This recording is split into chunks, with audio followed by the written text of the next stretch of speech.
Number 403। Alina ने रात का खाना बनाया और किचन से निकलते वक्त उसकी नज़र दीवार पर लगी घड़ी पर गई जो शाम के 7 बजने का वक्त दिखा रही थी।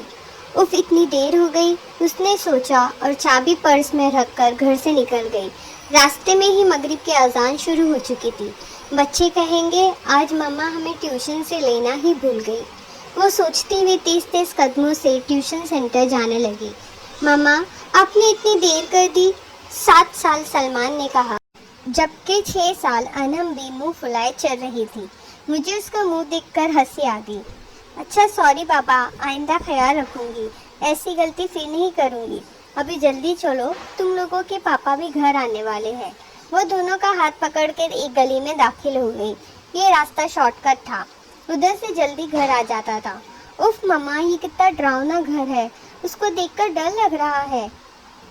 रेहान रूम नंबर 403 को देखते हुए बोला, जो पूरा अंधेरे में डूबा हुआ था और अजीब वहशत हो रही थी।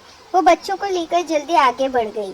वह रात में सोने के लिए बिस्तर पर लेट गई और बेसाख्ता नज़रों के सामने वो घर आ गया। उस घर से उसका माजी जुड़ा हुआ था। वो आहिस्ता आहिस्ता अपने बीते माजी को सोचने लगी। उसका नाम अलीना है। वो 3 बहनें और एक भाई है। उसके बाबा आर्मी में हुआ करते थे, जबकि माँ एक हाउसवाइफ थी। वो कॉलेज में थी तो बाबा ने माँ की ख्वाहिश में बड़ा घर ले लिया, क्योंकि जिस घर में वो थे वो घर काफ़ी छोटा पड़ रहा था। जिस दिन बाबा ने नया घर लिया, वो सब बहन भाई बहुत खुश थे। 2 फ्लोर का ये बंगला बहुत खूबसूरत था। नीचे वाले हिस्से में 3 बेडरूम, बड़ा सा टीवी रूम और ड्राइंग रूम और किचन था। ऊपर के हिस्से में 2 बेडरूम, टीवी रूम और एक स्टडी रूम था। उसकी बड़ी बहन उससे 2 साल बड़ी थी और एक बहन उससे 1 साल बड़ी थी। फिर अनीला थी और सबसे छोटा एक भाई था जो 7वीं में था। वो तीनों बहनों ने ऊपर वाले बेडरूम लिए और नीचे उसके अम्मी, अब्बा और भाई थे। वो तीनों बहनें काफ़ी डरपोक थी। वो तीनों एक साथ एक ही बेडरूम में सोती थी। जिस दिन वो शिफ्ट हुए उस दिन वो काफ़ी थक गए थे। देर रात तक सामान को सही से रखा और फारिग हुए। बाकी का काम अब कल कर लेना, अब जाओ तुम लोग भी सो जाओ। खाना खाने के बाद अम्मी बोली तो वो तीनों बहनें ऊपर आकर लेट गई। थकन इस कदर थी कि लेटते ही नींद आ गई। अभी सोए ज़्यादा देर नहीं हुई थी कि अलीना को ऐसा लगा कि कोई दरवाज़ा बजा रहा है।